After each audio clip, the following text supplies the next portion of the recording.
ассалому алайкум бинандагони гиромӣ, нашри ҷамъбастии барномаи иттилоъоти навидро мустақиман аз телевизиони Сафина манзуратон мегардонем. Дар студия Суҳробшоҳ Давлатзода, сурдотарҷимон Қурбоналӣ Сатторов.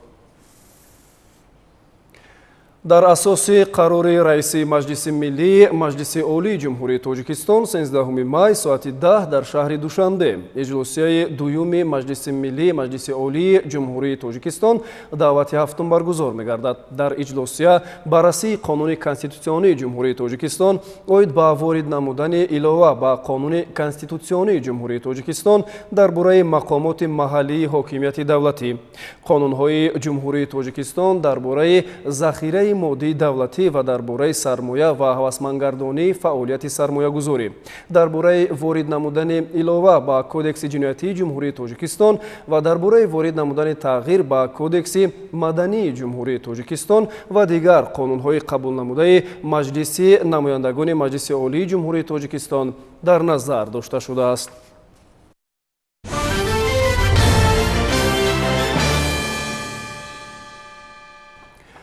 Тоҷикистон бо пурра сохта ба истифода додани нерӯгоҳи барқи обии Роғун ба истиқлолияти комили энергетикӣ хоҳад расид. Ба таъкиди пешвои миллат муҳтарам Эмомалӣ Раҳмон, Роғун на танҳо манбаи нуру рӯшноӣ, балки санги маҳаки номуси миллӣ, шарти иқтидору пойдории давлат ва омили асосии таъмини амнияти миллат ва давлат мебошад.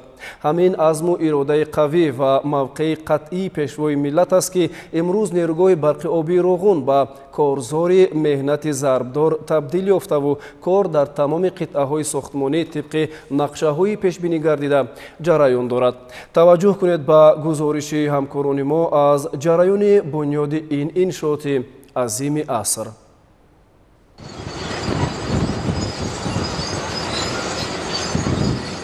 нерӯгоҳи барқи обии Роғун, манбаи нур, ободӣ, шараф, ифтихор ва зиндагии шоистаи мардуми тоҷик.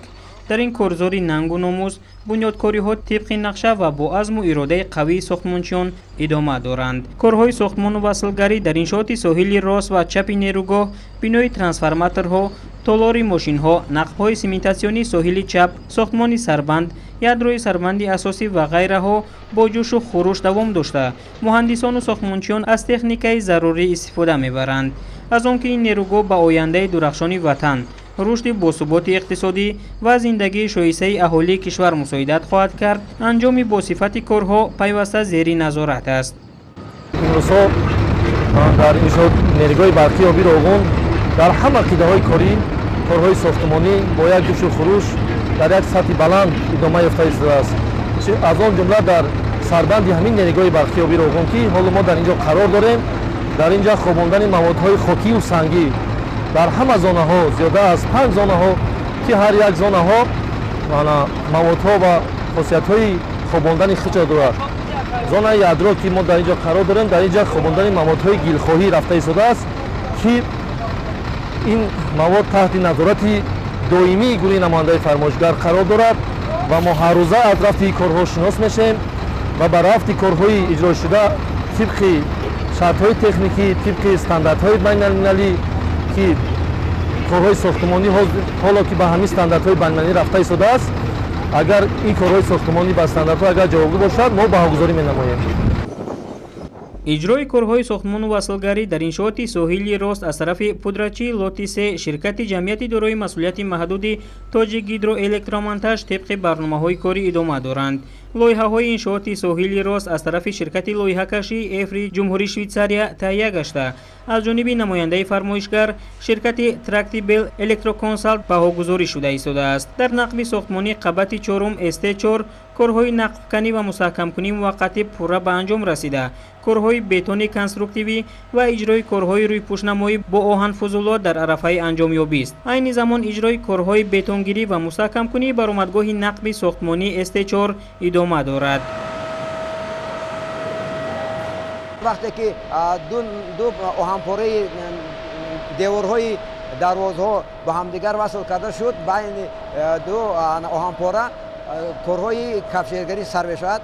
баъди тамом шудани корҳои кафшергарӣ ва ҳамон нақшае ки бояд бо гурӯҳҳои блокҳое ки тамом шуданд, мо گروهی آزمایشگاه را دعوت میکنیم که گروه آزمایشگاه آمده درس‌های کفشگری این درس‌های آهنپرها را تفتیش میکند.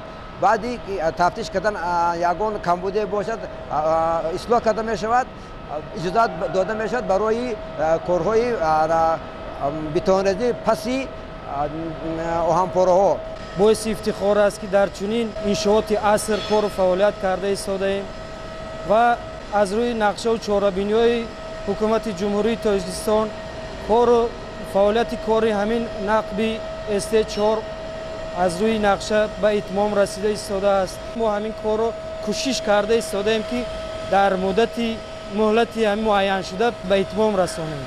بنیادکاران نیروگاه برق آبی روغون اجرای کارهای مستحکم کنی نشابی‌های برآمدگاه نقب‌های آپارتو در سطح بالایی آبانبار و نقب‌های آپارتوی سطح بالایی با نظر داشت کارهای وصل و نصب کنی را ادامه داده. در نقب نقلیاتی T39 کارهای نقب کنی و مستحکم کنی موقتی در عرفه انجامیابی بوده. در انشاءات مذکور بتونگیری کنستروکتیوی به انجام رسانیده می شود. در نقب‌های سیمنتاسیونی طرف راستی نیروگاه برقی آبی روغون که شماره‌شان به 6 عدد برابر است، طبق نقشه معین کارهای ساختمانی از جمله کارهای بتونگیری، سیمنتاسیای پرده آببند، نقب کنی و مستحکم کنی موقتی سامان داده می شوند. عیناً همین حال در انشاءات ساحل چپی نیروگاه برق آبی روغون به نظر می رسد. کارهای ساختمان و وصلگری را در این قسمت کارخانه‌های قدرتی امزه شهری نورک و آریانا طبق برنامه‌های کاری اجرا می‌کنند. لایحه‌های انشاءات ساحل چپ از طرف شرکت لایحه‌کشی افری جمهوری شویتزاریا تهیه گشته، از طرف نماینده فرمایشگر شرکت ترکتیبل الکتروکانسالت بهاگذاری شده ایستاده است. باید گفت که بنیاد نیروگاه برق آبی روغون هدف اساسی و افضلیتناک سیاست انرژتیکی حکومت جمهوری تاجیکستان میباشد. از این رو انجام کارها در همه قطعه‌های انشاءات به طور شبانه روزی صورت میگیرند. لازم به یادآوری است که امروزها ساختمانچیان نیروگاه برق آبی روغون را دستگیری‌های پیوسته بنیادگذاری روغون، پیشوای ملت پرزیدنت جمهوری تاجیکستان محترم امامعلی رحمان روح و الهام تازه میبخشد و شجاعت و متانت به همتای آنها در این انشاءات بزرگ انرژتیکی نظیر ندارد.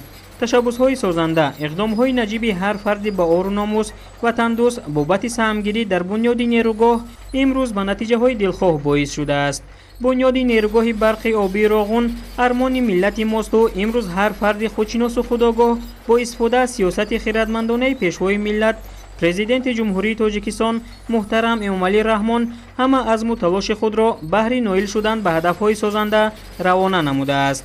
کارگران و متخصصان علال خصوص جوانان با میل و رغبت تام کارهای ساختمان و وصلگری را انجام می‌دهند و خوب درک و احساس می‌نمایند که هر قدر این انشاءات زودتر و خوش صفت به انجام رسد، همون قدر سطح و صفت روزگار و زندگی خود و هموطنان بهتر و تاجیکستان پیشرفت و آبادتر خواهد شد.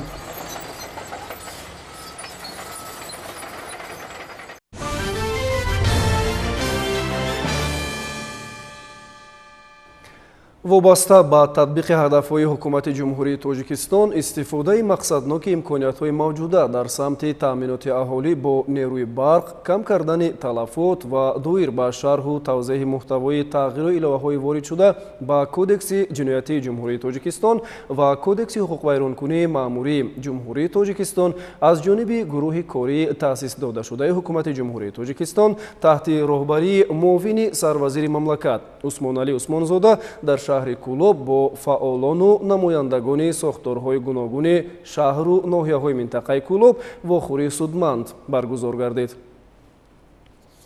در تالار قصر فرهنگ شهر کولوب با مقصد اجرای دستور و سپارش‌های پرزیدنت جمهوری تاجیکستان پیشوای ملت محترم امامعلی رحمان دایر به عملی سازی چاره‌های ترغیباتی و تشویقاتی و راه‌اندازی تدبیرهای فهماندهی میان اهالی جهت استفاده بری صرفه‌کارانه نیروی برق واخوری گروه کاری حکومت جمهوری تاجیکستان تحت راهبری معاون سروزیر مملکت عثمان علی عثمانزاده با اشتراک نمایندگان وزارت و اداره‌ها، مقامات حفظ حقوق، شبکه‌های برق، نمایندگان مقامات اجرایی حکومت دولتی شهر و ناحیه‌های منطقه کولوب و دیگر فعالان برگزار گردید.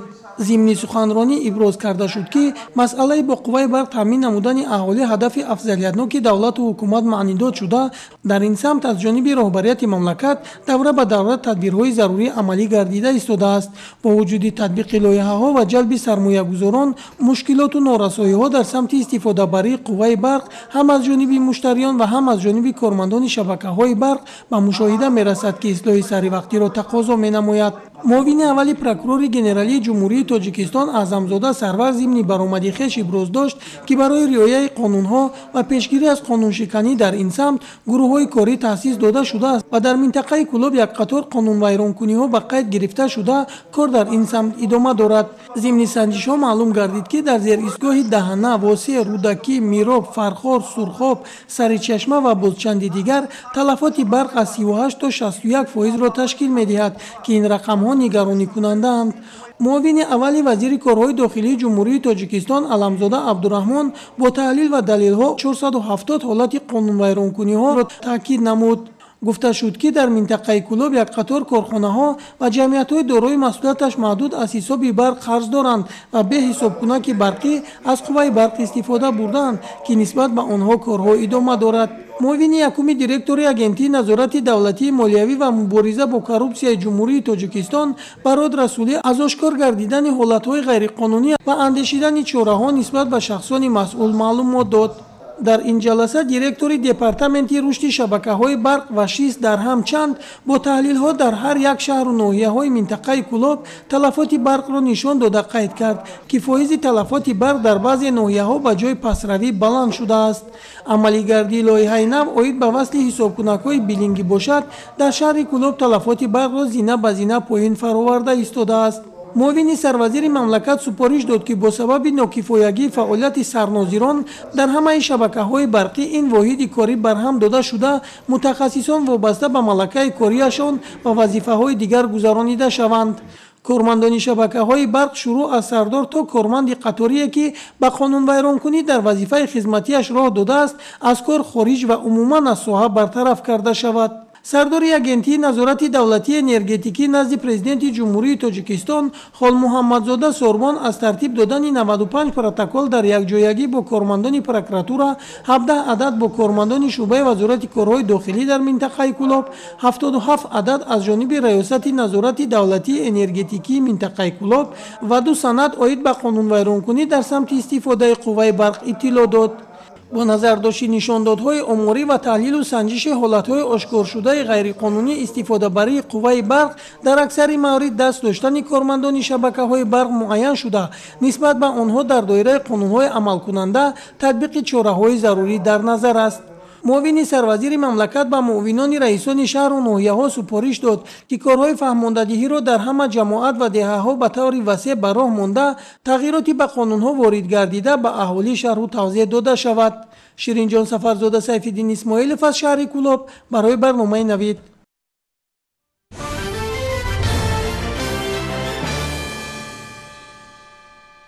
имрӯз бо ибтикори кумитаи иҷроияи марказии ҳизби халқи демократии тоҷикистон дар ҳамбастагӣ бо агентии обу ҳавошиносии кумитаи ҳифзи муҳити зисти назди ҳукумати ҷумҳурии тоҷикистон ва муассисаи давлатии маркази омӯзиши пиряхҳо бахшида ба соли 2025 соли байналмилалии ҳифзи пиряхҳо ҳамоиши ҳизбиён баргузор гардид.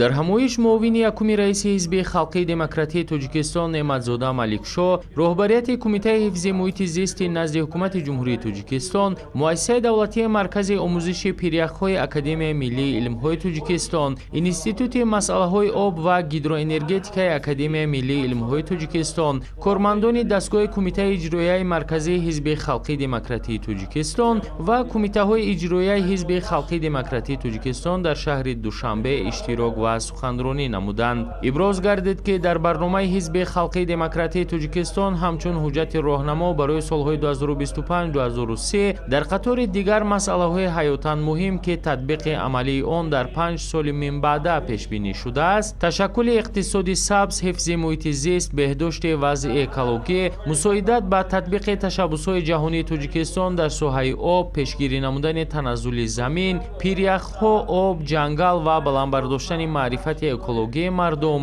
мавқеи муҳимро доро мебошад. таъкид гардид ки тоҷикистони соҳиби истиқлол дар натиҷаи талошҳои муассир ва масъалагузориҳои мантиқиву саривақтии пешвои миллат раиси муаззами ҳизби халқии демократии тоҷикистон муҳтарам эмомалӣ раҳмон имрӯз дар арсаи байналмилалӣ як кишвари фаъолу ташаббускор ва пешоҳанг шинохта шудааст.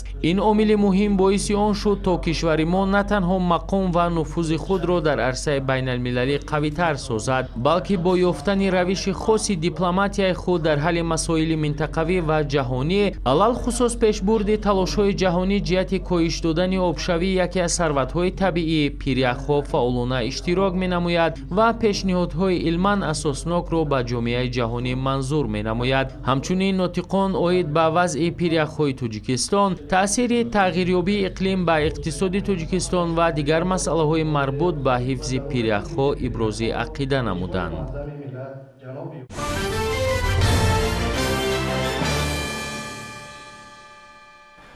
кишоварзони ноҳияи тоҷикобод дар парвариши картошка таҷрибаи бое дошта яке аз таъминкунандагони асосии бозори дохилӣ бо ин намуди маҳсулот ба ҳисоб мераванд.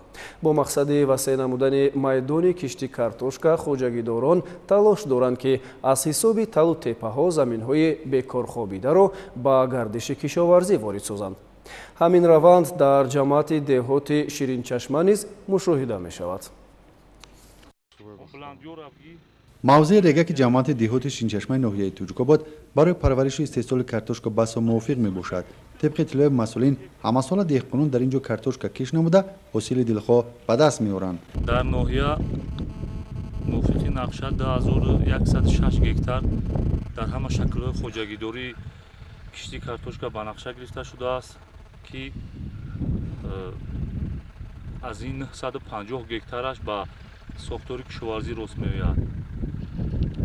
то имрӯз зиёда аз 150 гектар киш дар заминҳои кишоварзӣ гузаронда шудааст ва имрӯзҳо низ кишти картошка дар баландкӯҳҳо бо маром идома дорад.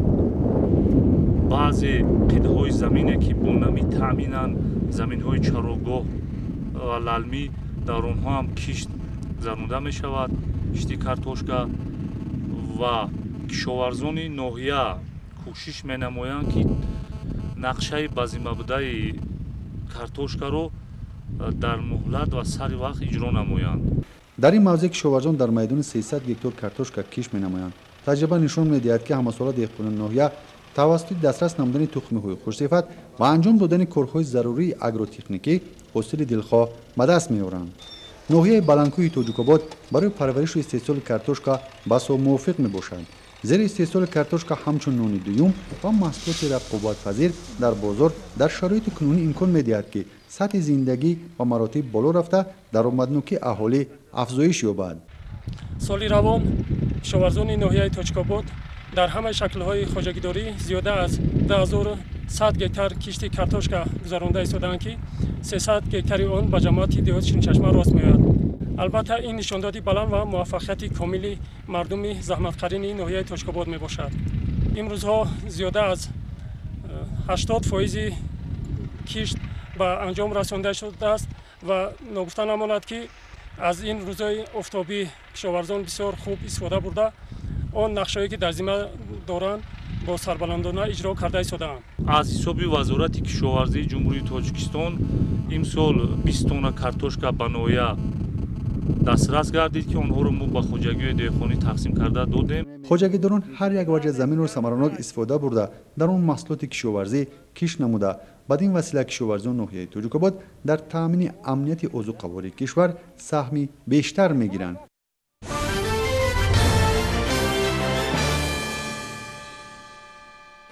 дар доираи тадбирҳои омодагӣ ба ҷашни 35-солагии истиқлолияти давлатии ҷумҳурии тоҷикистон дар ҳамаи ҷамоатҳои шаҳраку деҳоти шаҳри Турсунзода корҳои бунёдкориву созандагӣ вусъат меёбанд. аз ҷумла дар деҳаи Самарқанди ҷамоати деҳоти Сешанбе бо ташаббуси мақомоти иҷроияи ҳокимияти давлати шаҳр ва саҳми сокинони ватандӯсту меҳнатқарин 1.5 километр роҳи маҳаллӣ бо сифати баланд асфалтпӯш карда шуд.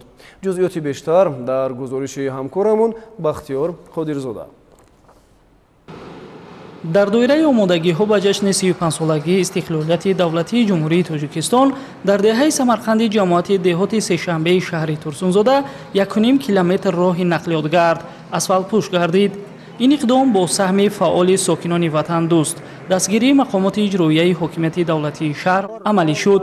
Сокинон бо ҳисси баланди масъулият ва муҳаббат ба ватан дар корҳои ободонӣ фаъолона иштирок намуда саҳми арзандаи худро дар зебо гардонидани диёри хеш гузоштанд. намояндаи мақомоти иҷроияи ҳокимияти давлатии шаҳри Турсунзода аз ҷараёни асфалтпӯшкунии роҳ дидан намуда ин иқдоми сокинонро ҳамчун намунаи ибрат барои дигар маҳалҳо арзёбӣ кард. сокинони деҳа ният доранд ки то ҷашни 35-солагии истиқлолияти давлатӣ ҳамаи роҳҳои маҳаллиро асфалтпӯш ва равшанӣ бахшида муҳити мусоиди зисту ҳаракатро барои худ ва фарзандон муҳайё созанд. маҳз чунин ташаббусҳои сокинони бедордил метавонанд рамзи ҳамбастагӣ ва ҳисси баланди ифтихори миллӣ бошанд.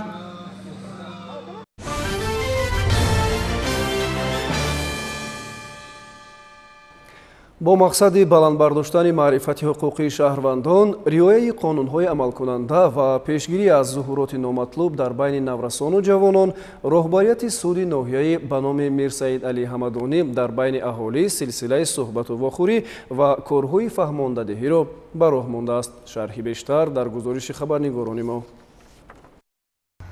баҳри баланд бардоштани сатҳи маърифати ҳуқуқии шаҳрвандон, риояи қонунҳои амалкунандаи ҷумҳурии Тоҷикистон, пешгирӣ аз гаравидани наврасону ҷавонон ба гурӯҳҳои террористию экстремистӣ ва дигар масъалаҳо дар ташкилоту корхона ва муассисаҳои ноҳияӣ ба номи Мирсаид Алӣ Ҳамадонӣ аз ҷониби суди ноҳия вохӯрӣ ва корҳои фаҳмондадеҳӣ доир гардида истодааст. дар ҳамин замина дар муассисаи таълимии ғайридавлатии тиббии ноҳия вохӯрӣ баргузор карда шуд ки дар он омӯзгорону донишҷӯёни муассисаи мазкур иштирок намуданд. раиси суди ноҳияи Ҳамадонӣ зимни суханронии хеш иброз дошт ки ҷумҳурии Тоҷикистон давлати ҳуқуқбунёду дунявӣ буда итоат ва қонун ва таъмини ҳуқуқи озодиҳои инсон ва шаҳрванд асоси тамоми пешрафт ва музаффариятҳои ҷомеаи шаҳрвандӣ ва муосири Тоҷикистонро дар бар мегирад. дар даврони соҳибистиқлолии мамлакат бо қабули қонунҳои миллӣ ва тағйиру иловаҳо дар конститутсия ва қонунҳои меъёриву ҳуқуқӣ имкон фароҳам оварда шуд ки сокинони шарафманду босаодати кишвар дар ҳимояи қонун бошанд. дар идома иштирокчиёни ҳамоиш ба раиси суди ноҳия оид ба масъалаҳои зикршуда суолҳо дода посухҳои мушаххас гирифтанд. ҳамин гуна вохӯрӣ дар муассисаи таҳсилоти миёнаи умумии рақами 14 бо волидайн, омӯзгорон ва хонандагон баргузор карда шуд. иброз гардид ки ҳокимияти судӣ бо дастовардҳои худ тамоми солҳои соҳибистиқлолии ҷумҳурии Тоҷикистон тавонист адолати судиро дар саросари мамлакат таъмин намуда дар роҳи таҳкими давлати миллӣ баланд бардоштани маърифати ҳуқуқӣ ва татбиқи ҳамаҷонибаи қонунҳои амалкунандаи ҷумҳурии Тоҷикистон нақши фаъол гузорад. дар ин ҳамоиш низ оид ба қонунҳои амалкунанда тағйиру иловаҳо ба қонунҳо ибрози назар карда таъкид намуданд ки бо назардошти вазъи ҷаҳони муосир ва раванди ногувори зуҳури таҳдиду хатарҳо дар минтақа ва ҷаҳон аз қабили терроризму ифротгароӣ, хурофотпарастӣ, зиёдаравӣ ва бегонапарастӣ, қонуншиканӣ ва ҳуқуқвайронкунӣ аз ҷониби ноболиғон, истифодаи оқилона ва бошууронаи шабакаҳои иҷтимоии интернет, эҳтироми волидайн ва омӯзгор, ҳифзи сулҳу оромӣ, таҳкими пояҳои ваҳдати миллӣ дар мамлакат зарур ва саривақтиянд. як масъалае ки дар ин ҷо боз таъкид шудан ин масъалаи пешгирии гаравидани ҷавонон ба ҳизбу ҳаракатҳои гуногун буд ки мо бояд дар ин самт бисёр ҳушёр бошем, зидакиро аз даст надиҳем ва кӯшиш кунем ки фарзандони мо, насли ояндаи мо дар рӯҳияи бисёр хубу созанда ба воя расанд ва инчунин қонуне ки ба тозагӣ ба тавсиб расид, ин қонун дар атрофи сарфаву сариштакории қувваи барқ буд ки ин ҳам бояд пурра аз ҷониби ҳар як шаҳрванде ки дар ҳудуди кишвар зиндагӣ мекунад бояд пурра амалӣ гардад. роҳбарияти суди ноҳияи Мирсаид Алӣ Ҳамадонӣ ва кормандони шуъбаи вазорати корҳои дохилӣ дар ноҳияи Ҳамадонӣ тасмим гирифтанд ҳамин гуна суҳбату вохӯрӣ ва корҳои фаҳмондадеҳиро дар байни аҳолӣ пайваста ба роҳ монанд. Ширинҷон Сафарзода, Сайфиддин Исмоилов аз ноҳияи Ҳамадонӣ барои барномаи Навид.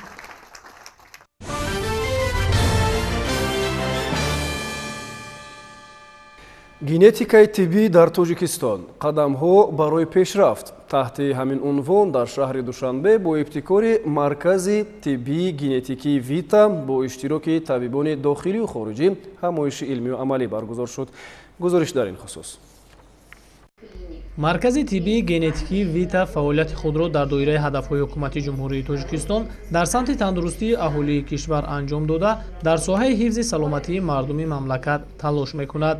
дар ҳамин замина марказ бо баргузории як ҳамоиши илмию амалӣ доир ба генетикаи тиббӣ таҳти унвони генетикаи тиббӣ дар тоҷикистон қадамҳо барои пешрафтро бо иштироки табибони дохилию хориҷӣ баргузор намуд. зикр шуд ки ҳадаф аз баргузор намудани тадбири мазкур баландбардоштани сатҳи огоҳии табибон дар бораи имкониятҳои муосири генетикаи тиббӣ, беҳтар намудани ташхиси барвақтӣ, пешгирӣ ва идоракунии бемориҳои ирсӣ ва ташаккули малакаҳои машварати тиббии генетикӣ мебошад. Основная цель проведения конференции – это повышение осведомленности наших врачей о пренатальной диагностике, о возможностях медицинской генетики и предотвращении рождения детей с наследственными патологиями, с тяжелыми заболеваниями. Миссия конференции – это внедрить в клиническую практику врачей в Таджикистане медицинскую генетику. тазаккур дода шуд ки вита як маркази муосирест ки дастгирии комил ба таҳқиқоти генетикиро дар тоҷикистон фароҳам меорад. ин марказ хатарҳои таваллуди кӯдаки гирифтори бемориҳои ирсии табобатнашавандаро ҳам дар давраи ҳомиладорӣ ва ҳам пеш аз он муайян карда, ба ин васила ҳолатҳои маъюбиро пешгирӣ мекунад то сарбории иҷтимоию иқтисодии оила ва давлатро коҳиш диҳад. аз худи ҳамин барномаи ҳамоиши илмию амалӣ имрӯза бармеояд ки علم گنتیک چی میتواند به تندرستی مردم ما پیشنهاد کند؟ مقصد اساسی بهتر کردن سطح و صفت سلامتی مردم است و بعد این وسیله بهتر کردن سطح و صفت زندگی مردم ما است. یعنی در هر گوشه دنیا اگر دستاورد علم باشد ما معذف هستیم، وظیفه‌دار هستیم که همین دستاوردهای علم در عملیات تندرستی تاجیکستان بیاریم و برای مردم خودمون دسترس کنیم. یکی از هدف‌های اساسی رشد دادن پتانسیل ذهنی، پتانسیل مادی و اقتصادی و انسانی در ساحه تندرستی مملکت است که من فکر میکنم آینده طب معاصر به ژنتیک تصور کرده نمی‌شود. ذکر شد که افتتاح مرکز گنتیکای طبی در تاجیکستان و برگزاری این کنفرانس قدم‌های مهم در راه به وجود آوردن انفراستراکتور استوار در ساحه ژنتیک میباشد. یعنی چنین اقدام‌ها به پزشکان ما کمک می‌کند تا آنها از اصول‌های معاصر تشخیص و پیشگیری بیماری‌های ارثی آگاه باشند و اهالی را از مشورت‌های طبی ژنتیکی با صفت که به معیارهای بین‌المللی جوابگو هستند تامین کرده شوند. در عموم متخصصان و کارشناسان در روز اول موضوع ژنتیک در نورولوژیا، پدیاتریا و اندوکرینولوژیا را بررسی کرده تشخیص پیش از تولد و بعد نتالی، نقش تحقیقات ژنتیکی در عملیه اکوشری و گینکولوژی سنه 8 می با حضور شرکت کنندگان همایش مطرح می شود.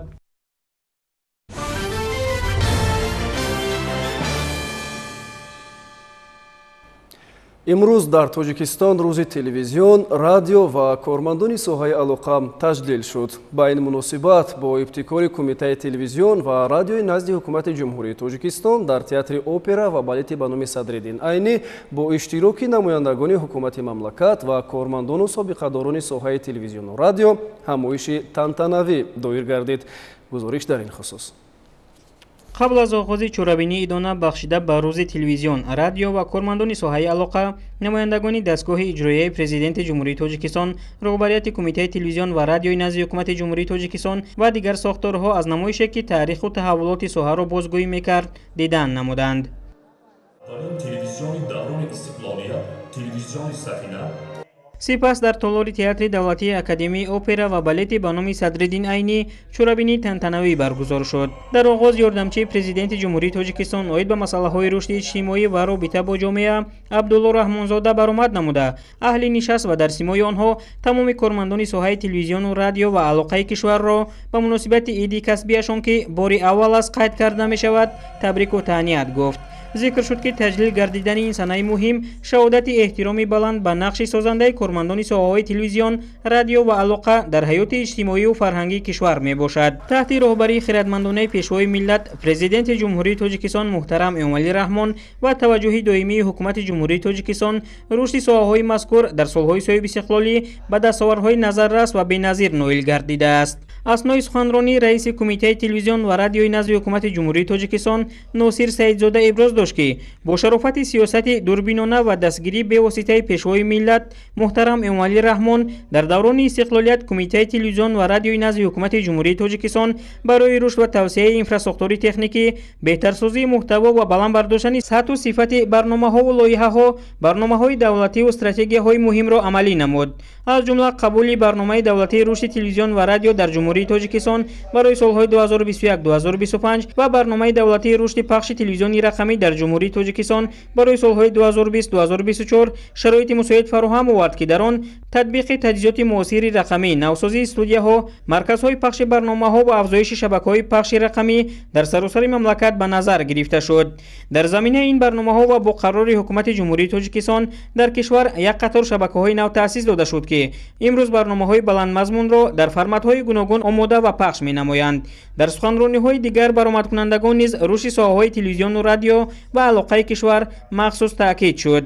дар қисмати дигари чорабинии роҳбарону намояндагони шабакаҳои телевизиониву радиоӣ ва соҳаи алоқаи ҷумҳурӣ бо мукофот қадрдонӣ шуданд. бояд гуфт ки имрӯз дар Тоҷикистон беш аз 104 шабакаи телевизионӣ ва радиоии давлативу хусусӣ фаъолият мекунанд. аз ҷумла 15 телевизиони давлатӣ, 10 радиои давлатӣ, 39 телевизиони хусусӣ, 24 радиои хусусӣ ва 16 студияи истеҳсоли маҳсулоти аудиовизуалӣ саҳми худро дар ғанӣ гардонидани фазои иттилоотии миллӣ мегузоранд. ин раванд пеш аз ҳама натиҷаи сиёсати созанда ва дастгирии ҳамаҷонибаи пешвои миллат муҳтарам Эмомалӣ Раҳмон ва ҳукумати ҷумҳурии Тоҷикистон мебошад ки барои таъмини озодии сухан, рушди технологияҳои иттилоотӣ ва вусъати шабакаҳои пахши рақамӣ заминаи воқеӣ гузоштаанд.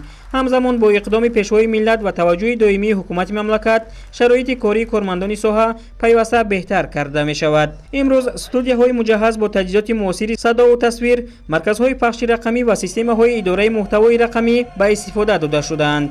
ин ҳама имконият фароҳам овардааст ки кормандони соҳа фаъолияти худро дар муҳити беҳтарин ва бо технологияҳои пешрафта ба роҳ монанд. чорабинии тантанавӣ бо пешниҳоди барномаи рангини фарҳангӣ хотима ёфт. муҳимияти алоқа дар зиндагии ҳаррӯзаи аҳолӣ, дастовардҳои соҳа ва пешрафтҳои ин бахш зимни баргузории ҳамоиши кормандони хадамоти алоқаи назди ҳукумати ҷумҳурии Тоҷикистон дар робита ба таҷлили рӯзи кормандони соҳаи телевизион, радио ва алоқа матраҳ шуд. тафсилот дар ин бора. 7 май дар Тоҷикистон рӯзи телевизион, радио ва кормандони соҳаи алоқа таҷлил карда мешавад. Кормандони хадамоти алоқаи назди ҳукумати ҷумҳурии Тоҷикистон бо баргузории як чорабинӣ дар шаҳри Душанбе аз ин рӯз таҷлил намуданд. қайд карда шуд ки дар ҷумҳурии Тоҷикистон соҳаи алоқа соласол ба муҳимтарин бахши самти иқтисодиву иҷтимоӣ табдил меёбад, зеро алоқаи мобилӣ ва интернет ба рушди бисёр соҳаҳо таъсир дорад. ҳамин аст ки роҳбарияти ҳукумати ҷумҳурии Тоҷикистон ба рушди соҳа таваҷҷӯҳи махсус зоҳир карда тамоми имкониятро муҳайё месозад то бо ислоҳоти ҷиддӣ самаранокии соҳаи алоқаро барои ҷомеа ва давлат афзоиш диҳад. ҳамчунин дар чорабинӣ баромадкунандагон зикр доштанд ки алоқаи барқӣ ба хусус шабакаи интернет ба яке аз унсурҳои калидии рушд дар тамоми соҳаҳо табдил ёфта, бо таҳаввулоти рӯзафзуни навовариҳои технологияи муосир дар ҳоли рушд қарор дорад. ислоҳоти соҳа ки заминаи рушду густариши соҳаро муҳайё сохта, аҳамияти алоқаи барқиро ба маротиб боло мебарад. ҳамчунин дар сатҳи баланд ва мутобиқ ба талабот нигоҳ доштани сатҳи хизматрасонии соҳа таваҷҷӯҳи доимӣ ва талошҳои пайвастаро талаб менамояд, таъкид шуд дар чорабинӣ. ҳамин гуна баромадкунандагон хулоса намуданд ки ҳамаи дастоварду пешравиҳои соҳаи алоқа нишон медиҳад ки ин бахши ҳаётан муҳим дар ҳоли рушду такомул аст. ҷумҳурии Тоҷикистон низ ба сифати узви комилҳуқуқи ҷомеаи ҷаҳонӣ бо дарки рушди бемайлони алоқаи барқӣ ва аҳамияти ҳаётии он пайваста дар талоши ислоҳоти соҳа ва баҳрабардории судманд аз он мебошад. дар охири чорабинӣ як қатор кормандони соҳа бахшида ба иди касбияшон бо медалу мукофотҳо қадрдонӣ карда шуданд.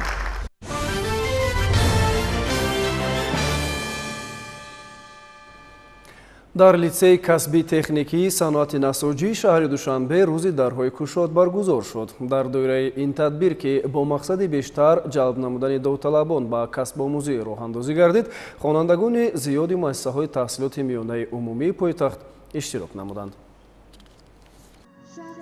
роҳбарият ва омӯзгорони литсеи касбии техникии саноати насоҷии шаҳри душанбе ба хонандагон роҷеъ ба имконияти литсей, дастовардҳои муҳассилини он, шароити таҳсил ва имконияти рушди касбии ояндаи онҳо сухан намуданд. иброз гардид, ки литсеи мазкур дар давоми фаъолияти чандинсолаи хеш барои соҳибкасб гардидани ҷавонон саҳми муносиб гузоштааст. در لیتسه کسبی تکنیکی صنایعی نساجی شهر دوشنبه در اختصاص دوزندگی در کورس یکم تحصیل کرده ایستادم. ما که در اینجا تحصیل کرده ایستادیم با ما معلمان مهربان همه نازکی های دوزندگی را به ما نشان میدهند و من میخواستم که در آینده دوزنده مشهور گردم. иброз гардид, ки хонандагон дар марказҳои омӯзиши ҳунарҳои мардумӣ ва дизайн иштирок намуда маҳорати касбиашонро метавонанд баланд бардоранд ва нозукиҳои духтани сару либос, зардӯзӣ, расмкашию нақшбандӣ дар армуғонҳоро аз худ намоянд. Инчунин дар литсей аз рӯи 28 ихтисос машғулияти кӯтоҳмуддати таълимии сертификатсионӣ амал менамояд. ما در لیسه کسبی تکنیکی صنایع نساجی شهر دوشنبه از روی 28 اختصاص متخصصان را آماده می‌سازیم. در روند درس‌ها در صنفخانه‌ها همه صنفخانه‌ها با تجهیزات‌های نو و نوترین مهیا می‌باشند. برای پیش رفتن اختصاص‌ها ما همه شرایط‌ها رو مهیا کردیم که در آینده یک متخصص خوب را آماده سازیم. ما در لیسه آموزگاران خیلی خوب و با مهارت داریم که در روند درس‌ها برای کسب و آموختن کسب آموزان کمک می‌کنند. хатмкунандагони муассисаҳои таҳсилоти миёнаи умумӣ аз тамоми имконот ва шароити таҳсил дар литсеи касбии техникии саноати насоҷии шаҳри душанбе ошно шуда ба саволҳои худ посух гирифтанд ва барои ояндаи дурахшони хеш ба интихоби касб машғул мешаванд.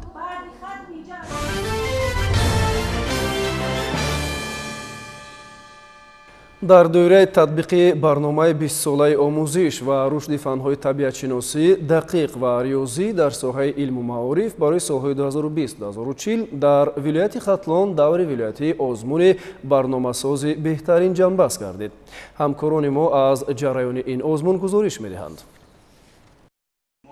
даври вилоятии озмуни ҷумҳуриявии барномасози ҷавон оид ба технологияҳои иттилоотӣ ва коммуникатсия дар шаҳри Бохтар ҷамъбаст гардид. ҳадаф аз роҳандозӣ гардидани озмуни мазкур баланд бардоштани шавқу ҳаваси хонандагони муассисаҳои таҳсилоти умумӣ ба омӯзиши фанни технологияи иттилоотӣ, ташаккули тафаккури мантиқии хонандагон, бедор намудани шавқу завқи онҳо дар ҳалли масъалаҳои мураккаби фаннӣ, аз худ намудани технологияи иттилоотии коммуникатсионӣ унвон мешавад. در سالهای 2025-2030 تمام حدود جمهوری تاجیکستان با سمت رشد اقتصادی رقمی و اینوواسیا یعنی قدم گذاشته ایستاده است. این گونه آزمون‌های ما علاقه قدم‌های اولین جوانان و نورسان خوانندگان مؤسسات تعلیمی در این سمت میباشند که اگر خواننده امروز در این گونه آزمون‌ها از حدود که داخل مؤسسه تعلیمی آغاز کند، علاقه ما باوری کامل داریم که ما به این هدف با سری بلند رسیده میتوانیم. باید گفت که دوره اولی آزمون مذکور در سطح مؤسسات تعلیمی ماه ینور و دوره دومی اون ماه‌های فوریه مارس در سطح شهر و ناحیه‌ها جانبست گردیده بود. همینک با اشتراک 100 داوطلب دوره ولایتی آزمون برگزار گشته ایستاده است. اشتراکچیان از روی نمونه‌های برنامه‌سازی و برنامه‌سازی، ساختن منبع معلومات و ساختن شبکه‌های اطلاعاتی برای پیروز گشتن هنر و مهارت خود را نشان دادند. از آن سبب در این آزمون‌ها اشتراک می‌کنیم که می‌خوایم دانش خود را صیقل دهیم و فکرانی خود را خیلی بلند کنیم. من در پیش خود مقصد گذاشتم که در آزمون علم فروغ معرفت که یکی از آزمون‌های در سطح جمهوری خیلی بالا میباشد، در دور جمهوریوی سزاوار جای نمایان گردم. برای معین نمودن غالبان در این دوره آزمون آوازدهی به طور الهیده صورت گرفت. هر یک اعضای حکمان در دایره نظام صدخانه با توجه به معیارهای بهاگذاری از روی دیزاین، غویه، کانتنت، نویگاسیا، تخیلات ایجادی، اسلوب کار اجرا شده، نوآوری و ایجادکاری و مهارت و ملکه هر اشتراکچی بهاگذاری کردند. همین طریق در جنبست 10 نفر غالب دانسته شده در برابر راهخط گرفتن به دور جمهوری آزمون، همچنین با دیپلم، افتخارنامه و دیگر تحفه‌های مناسب قدرشناسی گردیدند.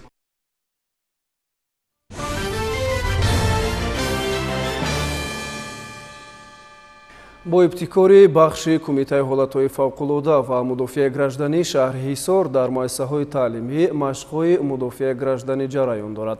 ҳадаф аз ин иқдом омода кардани хонандагон ба ҳолатҳои эҳтимолии сарзадани офатҳои гуногуни табиию тағйирёбӣ арзёбӣ мешавад. хабарнигорони мо дар ҳамин хусус шарҳи бештар доранд. дар муассисаи таҳсилоти миёнаи умумии рақами 51 деҳаи ҷавонони шаҳри ҳисор бо иштироки муаллимон ва мактабачагон ва дар ҳамкорӣ бо бахши кумитаи ҳолатҳои фавқулода ва мудофиаи граждании шаҳр машқҳои мудофиаи гражданӣ баргузор гардид. мактаббачагон дар гурӯҳҳои муташаккил бо роҳбарии муаллимон биноро тарк намуда қадамҳои муқаррарии таълимии мудофиаи гражданиро иҷро намуданд. вақте ки иштирокчиён дар варзишгоҳ ҷамъ омаданд, наҷотдиҳандагон ҷиҳати наҷоти одамон аз бино машқҳои намоишӣ гузарониданд ки диққати ҳозиринро ба худ ҷалб намуд.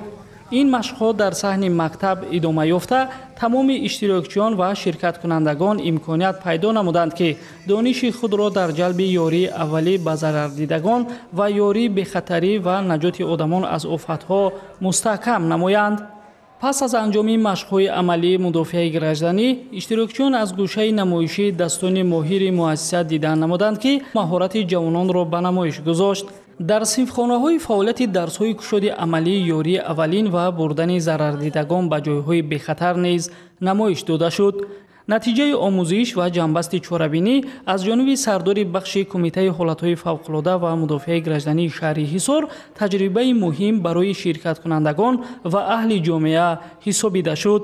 ҳамчунин дар фарҷом ғунчаҳои санъати муассиса як чорабинии фарҳанги фароғатӣ ташкил намуданд ки бо шеъру сурудҳои ватандӯстона барои ширкаткунандагон хушҳолӣ ва волидарӯҳӣ бахшид.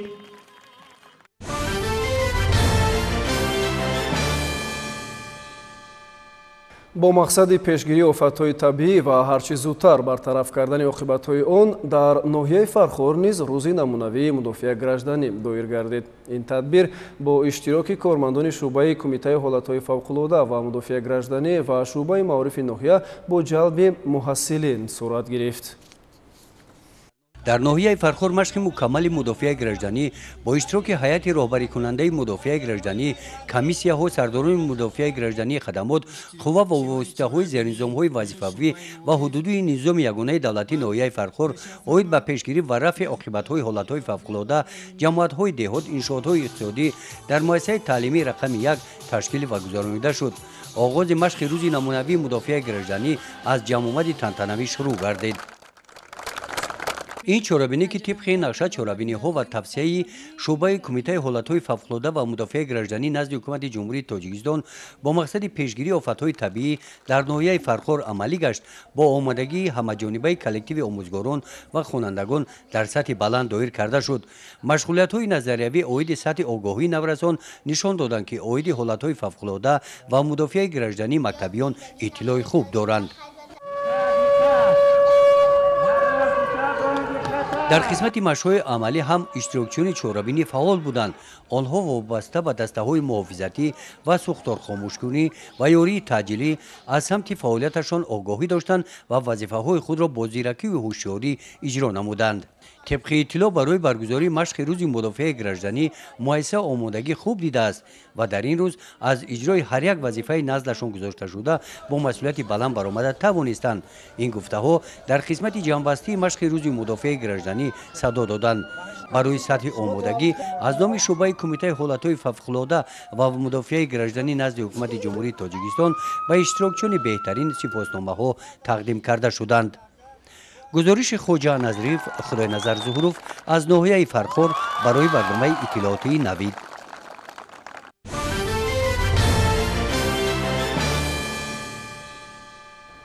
از 28 اپریل تا 3 مای در تاجیکستان تحت عنوان انسانیت قدرت دارد که ایمونیزاسیای همگانی به دست آورد هفته اروپایی ایمونیزاسیا گذرانیده شد. در ارتباط با نتیجه های برگزاری این تدبیر پیشگیری کننده طبی در شهر خوجند همایش دایر شد.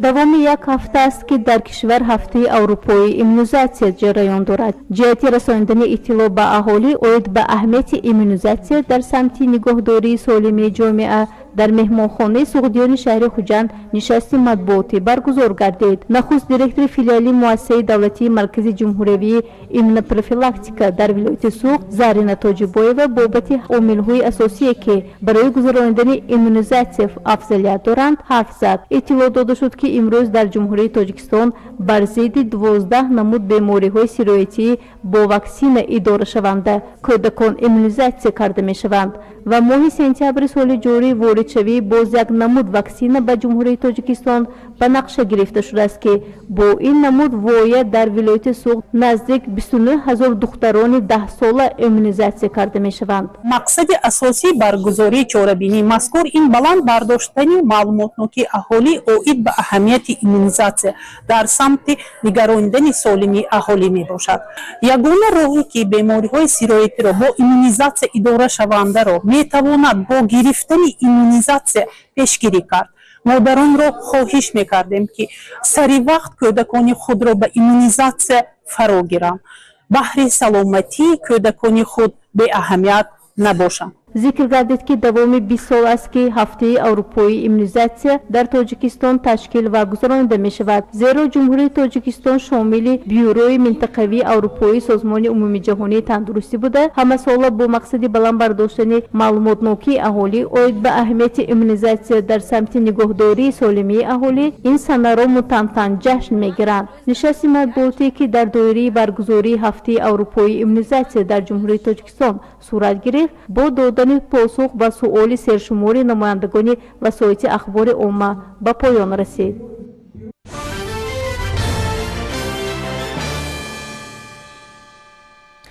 рӯзҳои охири ҳафта дар Тоҷикистон тӯфони чангу ғубори шиддатнок пешгӯӣ мешавад. ин иттилоъро мутахассисони агентии обу ҳавошиносии мамлакат пешниҳод карда сокинон бахусус нафарони гирифтори як қатор бемориҳоро ба эҳтиёткорӣ даъват мекунанд. ҷузъиёти бештар дар матлаби навбатии барнома.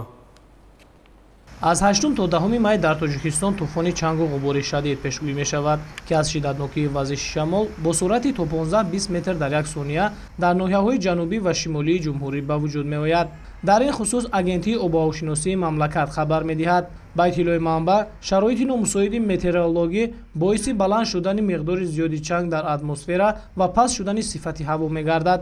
дар натиҷа ин гуна зарарҳо ба саломатии кӯдакон, пиронсолон ва одамони гирифтори бемориҳои музмин таъсири манфӣ мерасонанд. дар ин ҳолат бино ба тавсияи мутахассисон кӯдакон ва наврасон, пиронсолон, занони ҳомила, одамони гирифтори бемориҳои системаи нафаскашӣ, одамони гирифтори бемориҳои дилу раг, шахсони масъулияташон суст то ҳадди имкон безарурат аз хона набароянд то саломатии худро аз таъсири чангу ғубори шиддатнок эмин нигоҳ доранд.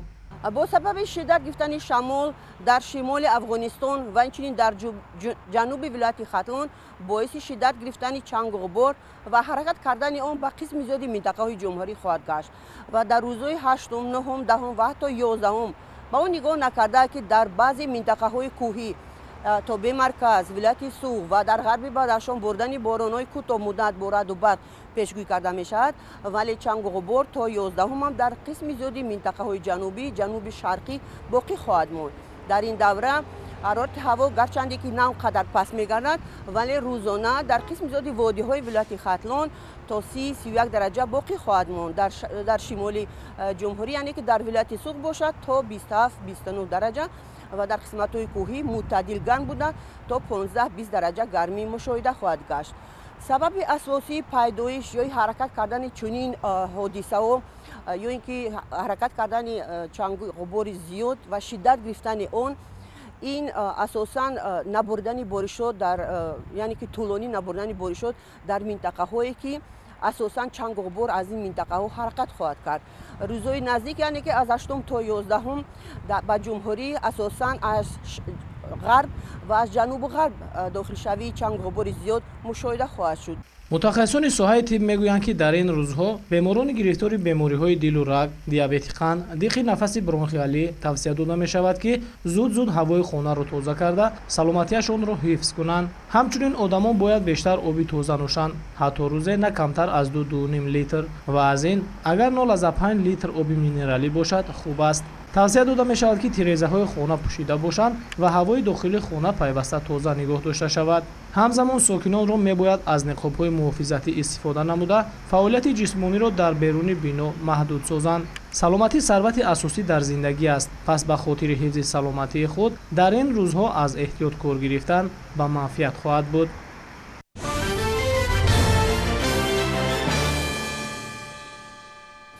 бинандагони азиз, ҳамин гуна буданд хабарҳои нашри ҷамъбастии барномаи иттилоъоти навед. барномамон ба анҷом мерасад, вале дигар барномаҳои телевизиони